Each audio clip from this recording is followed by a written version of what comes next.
Hello, কেমন আছেন সবাই? আজকে হচ্ছে মঙ্গলবার আর আমার বান্ধবীর বাড়িতে আছে সত্যনারায়ণের পুজো। তো তাই আমরা যাব, তো তাই ভাবলাম যে একটু তাড়াতাড়ি পনির কুলচা আর একটু ছোলে বানিয়ে তারপরে যাব, কারণ বাচ্চা একটা থাকবে বাড়িতে। তো চলুন আমি প্রথমে কুলচাটা বানিয়ে নিই। তো কুলচাটা বানাবার জন্য প্রথমে আমি আটাটা মেখে নিই। তো তার জন্য এই যে আমি সাদা ময়দা 4 কাপ সাদা ময়দা নিয়ে নিয়েছি, আর স্বাদ মতো নুন দিয়ে দিচ্ছি।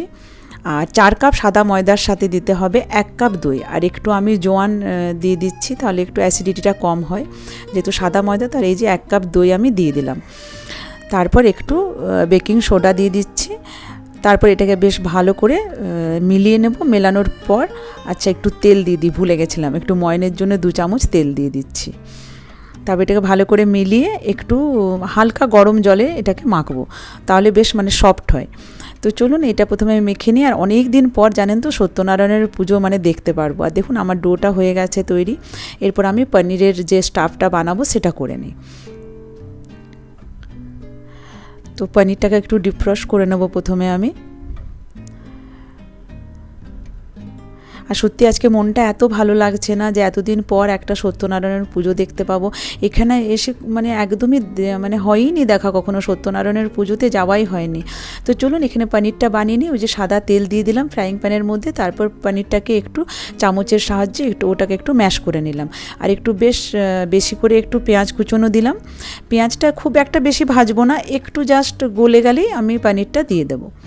দেখুন পেঁয়াজটা প্রায় একটু মনে হচ্ছে সফট হয়ে গেছে। আর এরপর আমি দিয়ে দিচ্ছি পনিরটা দিয়ে এটাকে একটু বেশ মানে এটাও পনিরটা দিয়েও কিন্তু খুব বেশি যে একদম মানে ব্রাউন করে ভাজবো তা নয় কিন্তু। আর মশলার মধ্যে দিলাম একটু গোলমরিচের গুঁড়ো, আর একটু নুন, আর একটু চাট মশলা। এটাই হচ্ছে মশলা, আর কিছু না। ব্যাস এটাকে 2-3 বার নেড়ে চেড়ে এরপর আমি নামিয়ে দেবো। আর আমি একটু চিজ দিয়ে দিলাম, যেহেতু বাচ্চারা খাবে তো ওদের চিজটা একটু ভালো লাগবে। চিজটা অপশনাল, দিতেও পারেন নাও দিতে পারেন। আর এরকম করে পনির কুলচা বানিয়ে দেখবেন, খুব ভালো লাগে খেতে। চলুন আমি এটাকে ট্রান্সফার করে নিই অন্য একটা বলে। আর চলুন আপনাদের একটু বাইরেটা দেখিয়ে নিয়ে আসি। দেখুন কি রোদ বাইরে, একদম বেরোনোই যাচ্ছে না। আর চলুন এরপর আমি ছোলেটা বানিয়ে নিই। তো ছোলেটা আমি কুকারেই বানাবো, মানে কুকারের মধ্যেই ছোলাটাকে কষিয়ে টষিয়ে একবারেই আমি সেদ্ধ হতে দেবো। তো তেল দিয়ে দিলাম। তেল দেওয়ার পর আমি একটা তেজপাতা, লবঙ্গ আর এলাচ আর একটু গোটা জিরে দিয়েছি, ব্যাস। আর পেঁয়াজটা দিয়ে দিচ্ছি, একটু বেশি করে পেঁয়াজ দিয়েছি। জাস্ট পেঁয়াজটা একটু ভাজা ভাজা হলে তারপর মশলাগুলো দেবো। এই যে আমি পেঁয়াজটাতে একটু নুন দিয়ে দিচ্ছি, তাহলে তাড়াতাড়ি ভাজা হয়ে যাবে। আর আদা রসুনের পেস্ট দিয়ে দিলাম।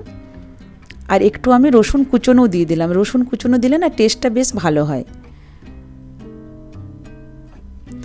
তারপর দিয়ে দিচ্ছি একটা বড় টমেটো। আর কুলচার সাথে না এই ছোলেটা বেশ ভালো লাগে খেতে। দিলাম একটু হলুদ, একটু জিরে গুঁড়ো, একটু ধনে গুঁড়ো, আর একটু লঙ্কা গুঁড়ো, আর দিয়ে দিচ্ছি একটু মিট মশলা। আমি মিট মশলাটা আমার মানে ম্যানিয়া বলতে পারেন, আমি একটু সব জিনিসই একটু দিই, আমার বেশ ভালো লাগে গন্ধটা। দিয়ে বেশ ভালো করে কষাতে হবে। এটা বেশ ভালো করে কষিয়ে নিয়ে তারপর আমি ওই যে রাত্রে ভিজিয়ে রেখেছিলাম ভেজানো ছোলাটা দিয়ে দেবো। আর ছোলাটা দিয়ে কখনো কষিয়ে দেখবেন, মানে এই কাঁচা ছোলাটা দিয়ে কষিয়ে তারপরে কখনো করে দেখবেন ছোলা, খুব ভালো হয় খেতে। এটাকে বেশ ভালো করে কষিয়ে নিলাম। ওপর থেকে একটু বেশি করে ধনে পাতা দিয়ে দিলাম আর একটু গরম মশলা। তারপর এটাতে জল দিয়ে, জলটা আমি একটু গরম জলই দিয়েছি, দিয়ে এটা সেদ্ধ হতে দিয়ে দিলাম। আর চলুন এরপর আমি চান করে পুজোটা সেরে নিই, কারণ খুব তাড়াতাড়ি সব করতে হচ্ছে। তো আবার এখন কুলছাটা বানাবো, তারপর মেয়েরা আসবে, ওদেরকে খাইয়ে দাইয়ে তারপর যাব বন্ধুর বাড়িতে। তো দেখুন আমার ছোলাটা কি সুন্দর হয়ে গেছে, আর এত সুন্দর গন্ধ বেরিয়েছে না, রান্নাঘরে ঢুকলেই না গন্ধে মমো করছে একদম। চলুন এরপর তাহলে কুলছাটা বানিয়ে নিই। আর কুলছাটা বানানোর জন্য প্রথমে এই যে আমি একটু সাদা তিল, একটু কালো জিরে আর একটু ধনে পাতা নিয়ে নিয়েছি। ওটাকে ওপরে মানে বেলার পর ওটাকে দেবো, আমি দেখাচ্ছি। আর এই যে আটাটাকে নিয়ে নিলাম। আটাটাকে নিয়ে এমনি বড় বড় কিন্তু নেচি কাটতে হবে। তো আমার 6টা কুলচা হচ্ছে। 6টা অনেক হয়ে যায়, মানে একটা কুলচা খেলেই পেট ভরে যায়, এত হেভি হয়। তো প্রথমে একটু লুচির মতো বেলে নেব, বেলে তারপর আমি পনিরের পুরটা ভরবো এর মধ্যে। তো তো দেখুন পনিরের পুরটা ভরে আমি চামচ দিয়ে একটু একটু টিপে টিপে দিলাম। আর মুখটা কিন্তু খুব ভালো করে বন্ধ করতে হবে। আমার তো মনে হচ্ছে যে পুরটা আমার একটু মানে বেশি তেল হয়ে গেছে মনে হচ্ছে, তো নরম লাগছে, জানি না বেলাটা কীরকম হবে। চলুন দেখি, একটু একদম হালকা হাতে বেলতে হবে। দেখুন একটু একটু না বেরিয়ে যাচ্ছে, যেহেতু আমার একটু নরম হয়ে গেছে। আর এই যে এমনি একটু করে জল হাত দিয়ে তার ওপর থেকে ওই যে তিল, কালো জিরে আর ধনে পাতা যেটা করেছি সেটাকে একটু হালকা করে বেলে দিলে, আর এই যে ধনে পাতা, তিল আর কালো জিরের গন্ধটা এত ভালো লাগে না যখন ঘিয়ের সাথে ভাজা হয়। এই যে আমি ফ্রাইং প্যানের মধ্যে দিয়ে দিয়েছি, তারপর ওপর থেকে ভালো করে ঘি দিয়ে দিচ্ছি। এক সাইডটা দিয়ে দিলাম, আবার উল্টে আরেক সাইডটা দিয়ে দেবো। এই যে আরেক সাইডেও ঘি দিয়ে দিচ্ছি। ব্যাস, তারপর এটা বেশ একটু মচমচে করে ভেজে নেব, আর মাঝখান থেকে কেটে 2 পিস করে দেবো। তাহলে হয়ে গেল আমার কুলচা রেডি। আর দেখুন আমার কুলচা রেডি হয়ে গেছে। এরপর আমি মেয়েদেরকে আনতে যাব, মেয়েদেরকে খাইয়ে তারপর রেডি হয়ে আপনাদের সাথে কথা বলতে আসছি। আর মেয়েরাও চলে এসছে, মেয়েদের খাওয়ানো হয়ে গেছে, আমিও রেডি হয়ে গেছি। আর দেখুন আজকে আমি এই শাড়িটা পরেছি, একদম নতুন শাড়ি আজকে ভাঙলাম। কেমন লাগছে আমাকে অবশ্যই জানাবেন। আর এই যে গলার সেটটা, এটা আমি মৌমিতার থেকে নিয়েছি। এই যে আমি এখন রেডি হয়ে গেছি, এখন যাব বন্ধুর বাড়িতে, পুজো আছে। বন্ধু আমার শিলুর বাড়িতে, আমার বন্ধু শিলু, আপনারা তো সবাই চেনেন ওকে। তো এখন বন্ধুর বাড়িতে পুজোতে যাব। আর সত্যি খুব মনটা ভালো লাগছে, কারণ অনেক দিন পর সত্যনারায়ণ পুজো দেখব। এখানে মানে সত্যনারায়ণ পুজো খুব একটা পাইনি আর কি। তো তার জন্য এখন খুব মনটা ভালো লাগছে যে এতদিন পর সত্যনারায়ণের পুজো দেখব। তো চলুন আপনাদেরকেও দেখাবো যে এখানে পুজো কীভাবে হয়, কেমন করে করে। আর সত্যনারায়ণ পুজো হবে, তার সাথে একটু হোমও হবে। আর এই যে স্কুল থেকে এসে খেয়ে দিয়ে এও রেডি হয়ে গেছে, এও যাবে আমার সাথে। আর বড়টা যাবে না, বড়টার পায়ে খুব ব্যথা লেগে গেছে, বসে আছে।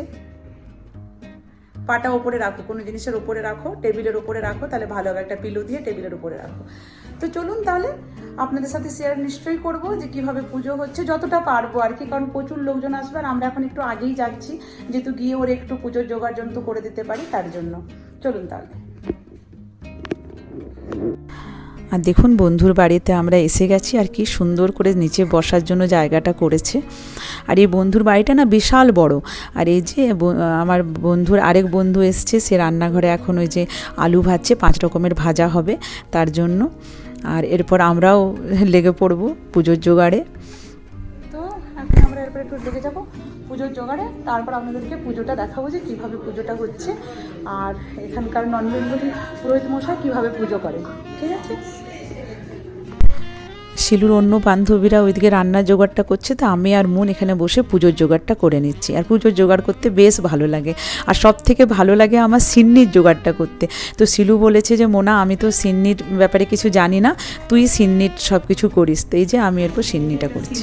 সব ব্যবস্থা হচ্ছে, এখনো পুরোহিত মশাই আসেনি, আর একটু পরেই চলে আসবে। একে একে ওখানে 1-2 জন এসেছে রান্নাঘরে, ওরা রান্নার ওই লুচি, 5 রকমের ভাজা, তরকারি এসব বানাচ্ছে।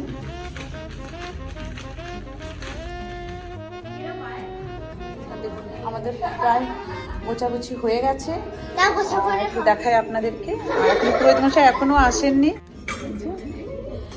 ফল কাটা হয়ে গেছে, এখানে সিন্নির সব কিছু হয়ে গেছে, ওখানে সব মিষ্টিগুলো আছে, গোটা ফল।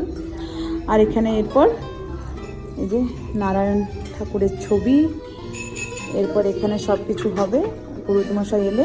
এইদিকে সব খিচুড়ি ভোগ, এখানে সুজি আর ভাজা সব হচ্ছে। আর এই যে হচ্ছে আমাদের 2 কই, বিশেষ করে পুজোটা হচ্ছে আমাদের তুলিকার জন্য। তুলিকা এবার চলে যাবে পড়তে। যাও দিদির কাছে যাও, তুমি একটু মুখটা পরিষ্কার করে নিতে পারতে তো, দিদির কাছে কালো লাগছে। আর জোগাড় তো সব হয়েই গেছে, পুরোহিত মশাইও চলে এসছেন। এরপর চলুন পুজোটা স্টার্ট হবে।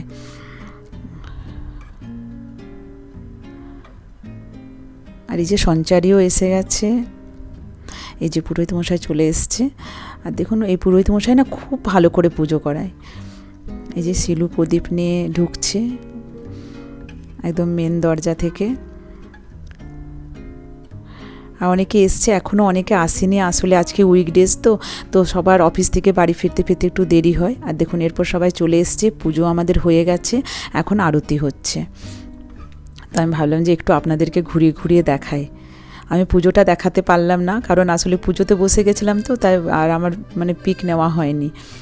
তো এই যে দেখুন অনেকেই এসেছে, আর প্রায় 10টা 10:30 বেজে গেছে, তাই আমাদের একটু তাড়া হয়ে গেছে, কারণ পরের দিন আবার সকালবেলা উঠে বাচ্চাদেরকে স্কুলে যেতে হবে। আর দেখুন একটু প্রসাদগুলো আপনাদেরকে দেখিয়ে দিই। তো এরপর আমরা পুজোর আরতি হয়ে গেলে এরপর একটা হোম হবে, ছোট করে হোমটা হয়ে গেলে আমরা এরপর চলে যাব বাড়িতে। আর খুব সুন্দর ব্যবস্থা করেছিল সিলু, এই যে এগুলো সব ডিনারের ব্যবস্থা, সব প্যাকেট সিস্টেম করে দিয়েছিল, যে এত দেরি হয়ে গেছে আবার খেতে গেলে তো অনেক দেরি হবে, তো তাই সবার হাতে প্যাকেট দিয়ে দিয়েছে। তো বাড়িতে এসে আমরা খুব ভালো করে খেয়েছি, খুব ভালো খাবার ছিল। আর চলুন, আমাদের সব শেষ হয়ে গেছে, এরপর আমরা বাড়ি যাচ্ছি। চলুন তাহলে আজকের ভিডিওটা আমি এখানেই শেষ করছি, আর আমার পাশে থাকবেন। Tata, good night.